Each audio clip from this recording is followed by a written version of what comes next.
m'appelle Mladjaw Abdulalim, je suis comorien, j'ai vécu aux Comores jusqu'à mes 20 ans. Je suis arrivé en France en 2001 après mon bac pour étudier. J'ai fait une formation universitaire de sciences politiques jusqu'à l'obtention des Master 2. Aujourd'hui, je travaille dans le commerce, plus particulièrement le e-commerce. Voilà.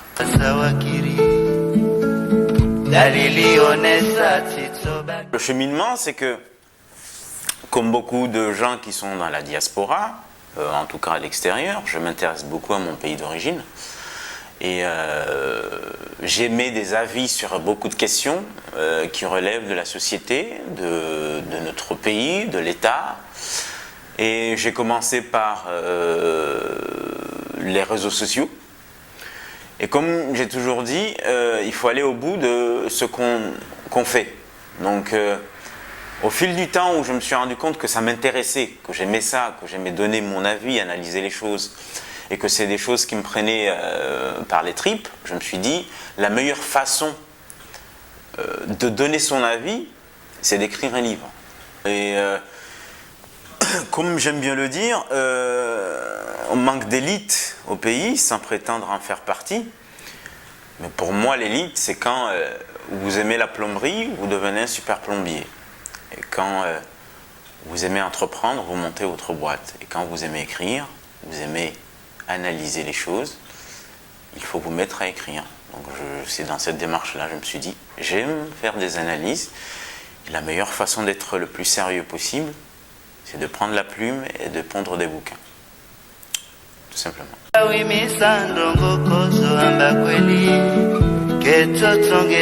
Ce titre provocateur, alors, je ne sais pas si c'est provocateur, alors d'où vient-il? C'est-à-dire qu'à un certain moment, je lisais sur le web des gens qui accusaient de félonie ceux qui sont restés à l'extérieur, qui ne rentrent pas. Voilà, c'était des traîtres à la nation. Et les autres qui sont rentrés, c'est des gens qui ont fait le sacrifice pour le bien du pays. Donc, j'avais pondu un article sur Facebook qui avait fait un peu le tour du web. J'avais appelé « Rentre ou ferme-la ». C'est-à-dire que on doit se taire, ne pas donner notre point de vue sur la destinée du pays parce qu'on n'est pas rentré. Voilà, c'est parti comme ça. Donc, j'ai écrit le livre en donnant ce titre, non seulement dans ce sens-là, mais aussi dans le sens où, par rapport à la tradition, on vous dit, rentrez dans la tradition, sinon vous restez dans la marge. Donc, rentrez ou fermez-la, quelque part. Aussi, puisque je ne me limite pas au pays, mais j'analyse aussi l'intégration, si on peut appeler comme ça, l'intégration des gens issus des anciennes colonies françaises qui sont aussi français ici. On leur dit de s'assimiler et d'oublier l'apport qu'ils ont ramené de leur pays d'origine, comme moi, parce que moi je suis devenu français peut-être, je sais pas, à 28 ans, donc j'ai quand même un bagage culturel que j'ai ramené de mon pays d'origine, je ne peux pas l'oublier. Donc je ne peux pas m'appeler François et manger tout le temps français, ne jamais manger mes bananes, ne jamais porter mon boubou. Donc c'est aussi un clin d'œil à cette façon de nous obliger à nous assimiler et oublier notre part d'Africains ou de Comoriens. Voilà, donc on nous dit, vous rentrez chez vous, ou fermez-la, c'est-à-dire assimilez-vous quelque part. Donc il y a ces trois rentre ou ferme-la dans ce titre-là.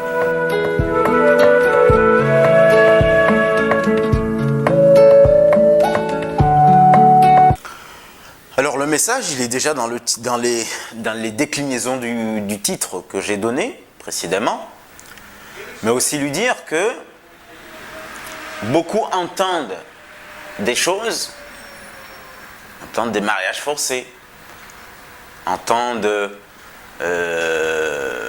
ce genre de choses sans les avoir vécues, par exemple.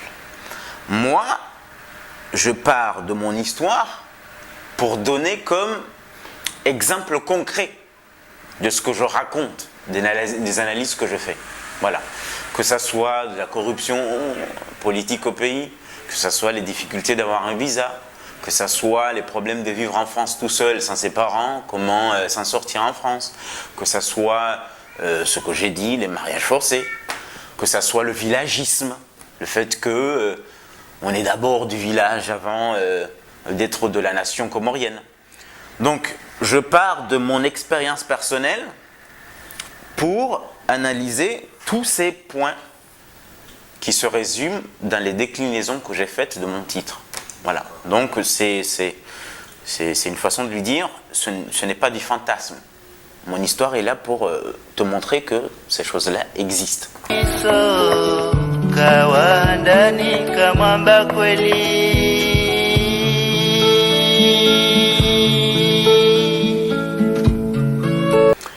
J'ai pas envie de trop parler d'hétérogénéisation parce que je reste persuadé que les îles Comores sont homogènes, que ce soit traditionnellement, religieusement quelque part, même si je n'aime pas ça, et aussi du point de vue des mentalités quelque part. Il y a une homogénéité, même si on peut trouver des exceptions ici et là. Mais c'est vrai que mon analyse est plutôt basée sur Ngazija, et je le dis dans le livre. Voilà, mon analyse, elle est un peu Ngazija centrée. Voilà. Cela dit, le grand mariage, comme on l'appelle en Ngazija, on peut trouver le Shungi en Jouan et en Moélie. Et c'est de plus en plus, ça prend de plus en plus d'ampleur dans ces îles-là. Récemment, je discutais avec une amie à qui je posais la question, il m'a dit non, c'est encore plus prenant aussi. Donc oui, c'est une analyse très Ngazija centrée, mais elle n'est pas loin d'être une réalité aussi dans les autres îles. Voilà.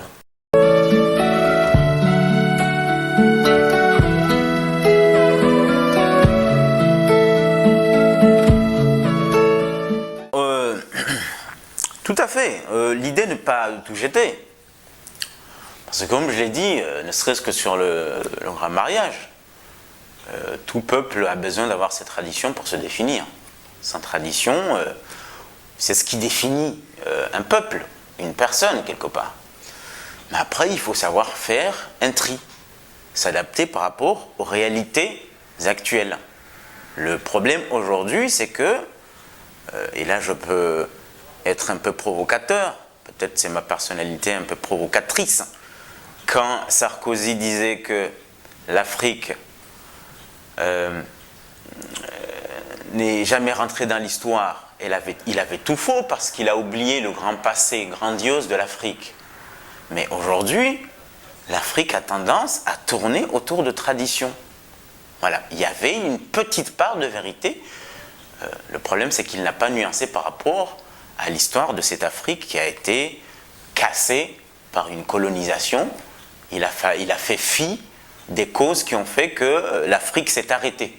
Mais il y a une part de vérité dans le fait que nous restons à tourner autour d'une tradition qui n'évolue pas, qui ne s'adapte pas aux réalités actuelles, qui ferait qu'on resterait avec notre identité, mais on épouserait aussi le monde dans lequel nous vivons.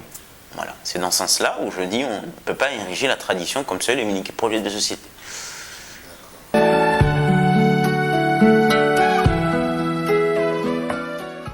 Il y a certaines choses, peut-être ne pas les liquider, mais les adapter au monde, à notre monde d'aujourd'hui.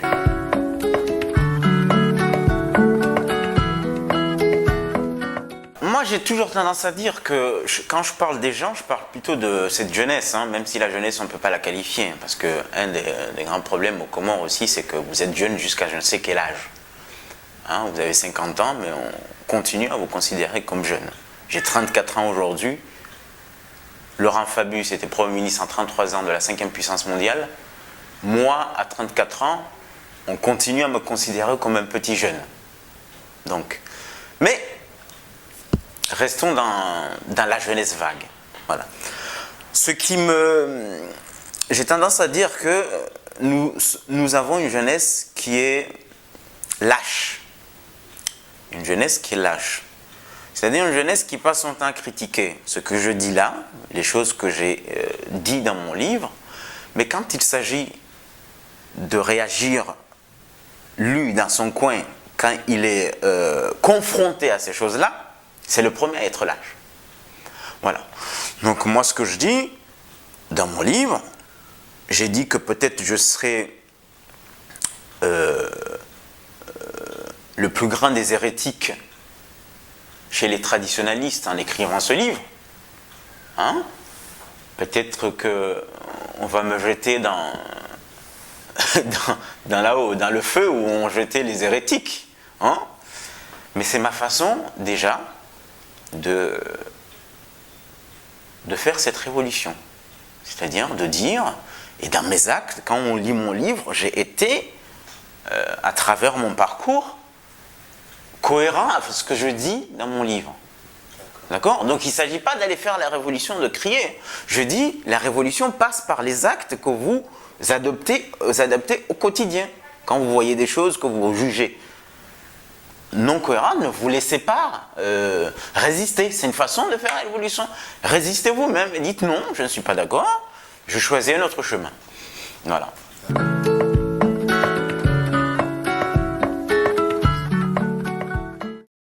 Le retour aux Comores équivaut à une descente aux enfers. J'assume cette phrase et je la répète. Parce que depuis mes 20 ans, je suis quelqu'un de très indépendant. J'essaie de gagner ma vie tout seul. Quand je postule à des postes, j'envoie des CV. D'accord ? On me passe un entretien, on juge que je ne corresponds pas au poste. On me dit merci messieurs, mais vous ne correspondez pas au poste. Ou sinon on me dit, bon, selon ce qu'on voit dans votre CV, on va vous embaucher. Le souci, c'est que, avec ma personnalité de libre, j'essaie d'être libre, de penser librement, d'agir librement. Et c'est dans ce sens-là que je chéris ce pays, parce qu'il m'a donné cette liberté d'agir, d'être indépendant financièrement, et d'être cohérent avec ce que je juge bon, indispensable. Le souci, c'est que quand vous allez aux Comores, vous êtes obligé de vous soumettre à certaines choses. D'accord ? Ce n'est pas l'enfer dans le sens où vous allez mourir, mais vous êtes obligé quelque part de renier à vos principes pour pouvoir survivre. Et je suis désolé, les gens qui vivent aux Comores vivent aujourd'hui l'enfer. Sans électricité, comment vous faites pour entreprendre? Sans eau, sans infrastructure. Ils vivent l'enfer, ces gens-là. Ils vivent l'enfer.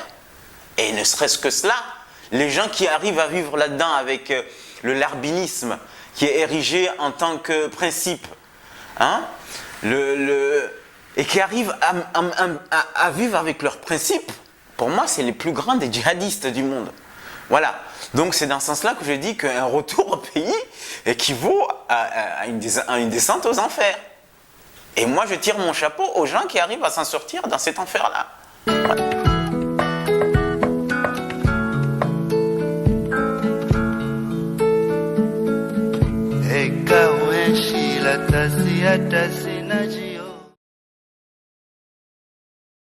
Est-ce qu'ils ont une part... Vous savez, on ne peut pas...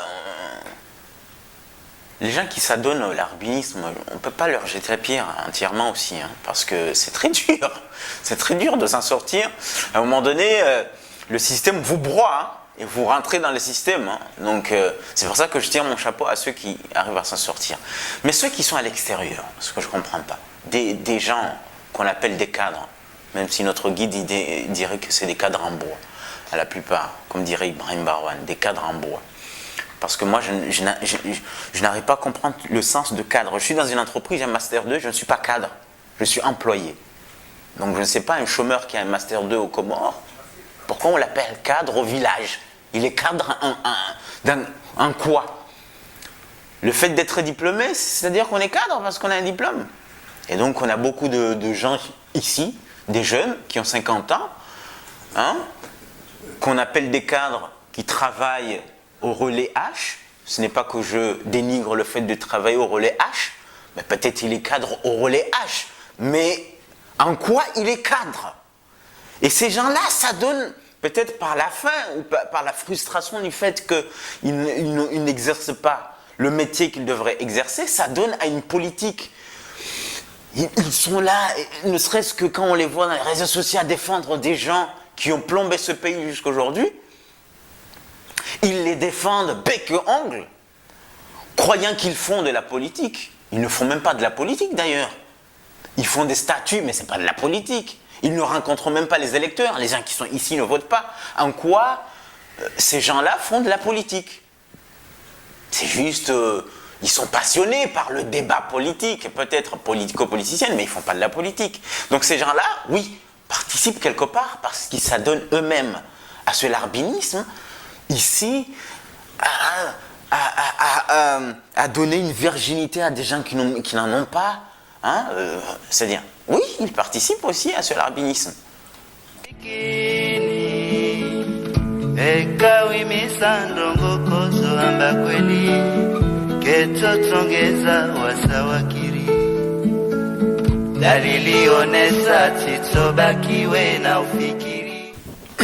Le villagisme, d'abord, il faut que je la définisse, comme ça on comprendra de quoi je parle. Le villagisme, c'est le prisme par lequel l'individu, peu importe l'espace, le lieu et le temps, agit et se définit. Donc il peut être au Texas, aux États-Unis, mais quand il va chercher à épouser une femme, il faut que la femme en question vienne de son quartier du village, par exemple. D'accord ?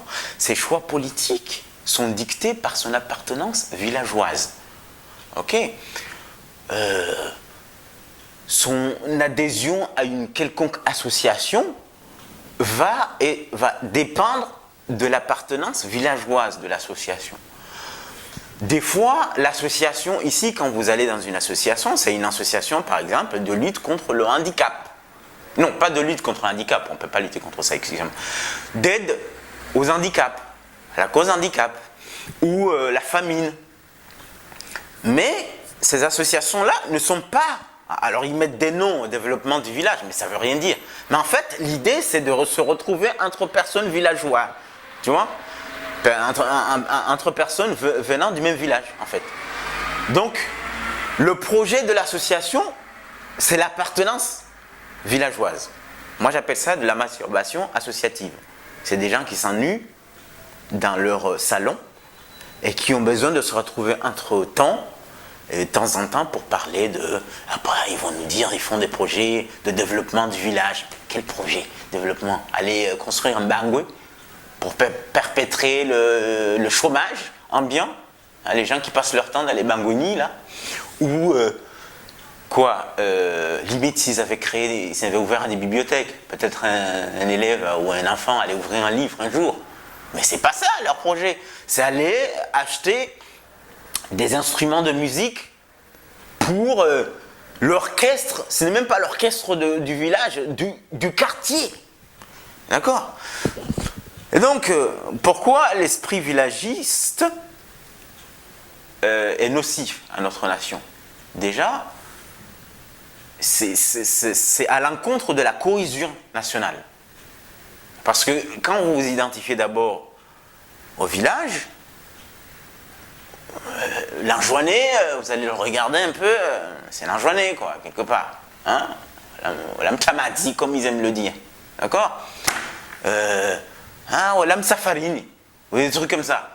Donc il n'y a pas de cohésion avec cet esprit-là. Et ce n'est pas la faute seulement des citoyens, c'est ceux qui ont pris l'indépendance aussi, qui n'ont pas réussi à créer une nation. D'accord ? Qui sont restés peut-être dans l'esprit sultanesque d'avant. Chacun s'identifie avec son sultanat du coin. D'accord ? Mais quand ils ont pris l'indépendance, ils n'ont pas réussi à inculquer aux citoyens la notion de nation. Voilà, l'identification à la nation.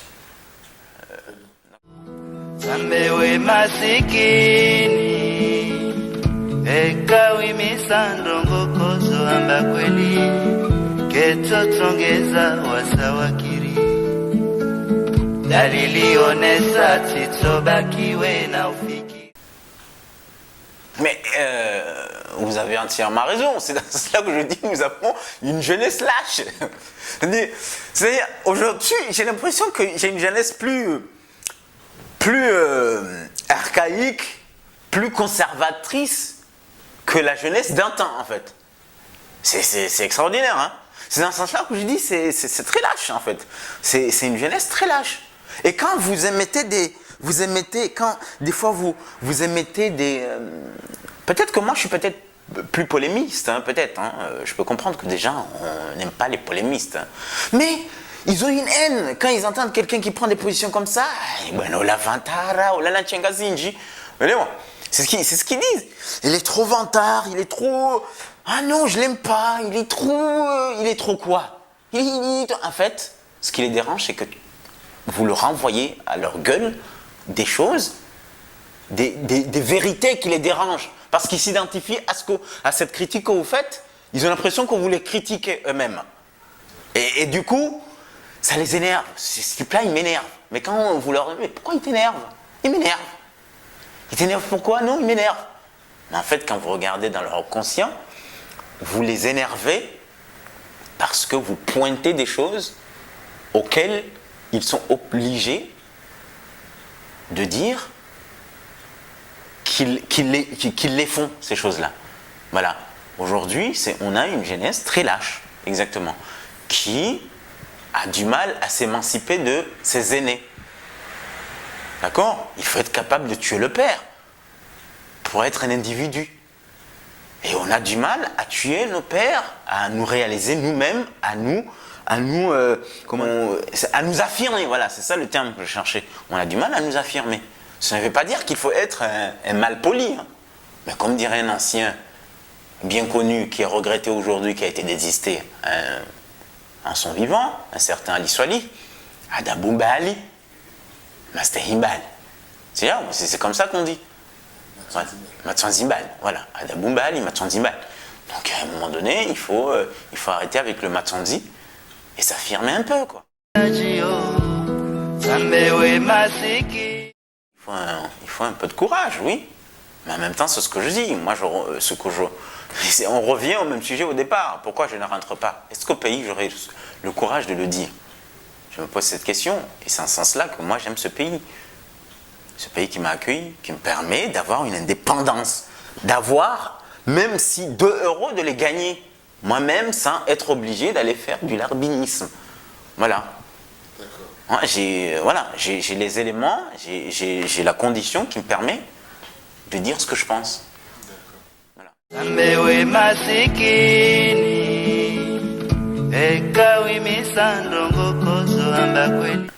Je ne suis pas certain que le chiisme soit un courant nouveau aux Comores. Peut-être qu'il n'était pas très visible comme aujourd'hui, mais je ne suis pas certain. Il y a beaucoup de pratiques qui ont toujours été là, qui relèvent du chiisme, que les Comoriens pratiquaient, sans se demander si c'était chiite ou non. Hein. Mais quand vous regardez bien, c'est des pratiques chiites, et ça ne m'étonnerait pas. On dit, dans l'histoire, on dit que les premiers musulmans qui sont arrivés aux Comores, c'est des Shirazis. Hein, les Shirazis, c'est pas des Arabes. C'est plutôt... ils sont connus pour être des chiites. Il y a des tombes, des tombes chiites, des mosquées qui étaient là, le fait d'aller visiter les tombes, des maoulids, il y a beaucoup de pratiques. Mais je dirais peut-être ce qui est nouveau, c'est plutôt le wahhabisme qui interdit ces pratiques aujourd'hui et qui est venu pointer du doigt des gens en leur disant c'est des chiites en fait. Je pense que c'est le wahhabisme. Et ça relève plutôt des points de vue politiques internationaux qui fait que vous avez 2 pays phares du chiisme et du sunnisme entre l'Iran et l'Arabie Saoudite qui se battent partout pour avoir leur influence, qui font que chacun va montrer l'autre et que ça pète à un certain moment. D'accord? Donc comme je le dis dans mon livre, je dis nous avons raison de faire attention à cela. Parce que partout dans le monde, nous voyons au Yémen, en Syrie, partout, il y a un combat qui oppose des chiites et des sunnites. Et c'est un combat de 2 puissances qui veulent avoir une influence dans ces régions-là. D'accord? Donc les Comores font partie du monde. Donc à un moment donné, c'est un pays à majorité musulmane, il y a deux courants. Aujourd'hui, il y a de fortes chances que ces deux puissances cherchent à avoir leur influence dans ce pays-là. Mais entre faire attention à ce qu'il n'y ait pas une guerre entre deux factions et opprimer une autre au nom de la paix, c'est différent. Vous voyez ce que je veux dire?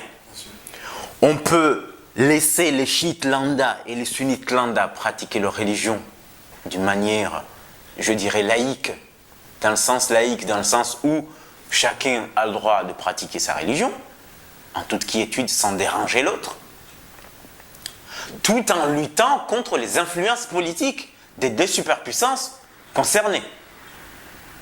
Parce qu'à vouloir opprimer un courant au nom de la paix ou au nom d'une guerre religieuse qu'on veut prévenir, on crée cette guerre-là. Parce que ceux qui sont opprimés à un moment donné vont se sentir obligés d'aller chercher de l'aide ailleurs pour se protéger. Et c'est comme ça que les problèmes commencent. Donc oui, je l'ai dit, nous sommes à la croisée des chemins, d'autant plus que nous avons la Somalie avec les Chebabs, qui sont à côté, qui frappent tout le temps nos frères kenyans, tous les jours. D'accord? Nous avons Mayotte, aujourd'hui, qui est malheureusement devenu un département français. Et on connaît la France. La France est une cible aujourd'hui de ces groupuscules islamistes. D'accord? Donc, ils peuvent venir agir là-bas. Donc, on est aussi à côté de ce danger. Nous avons ces deux courants wahhabites et chiites qui se battent au pays. Donc, oui, il y a les éléments pour créer une poudrière. Mais la solution n'est pas de s'en prendre à une minorité qui ne demande qu'à pratiquer d'une manière simple, comme beaucoup de sunnites qui n'ont pas de rapport avec le Qatar et l'Arabie Saoudite, qui ont toujours vécu aux Comores. Voilà. Donc le tout, c'est de faire la part des choses, tout simplement.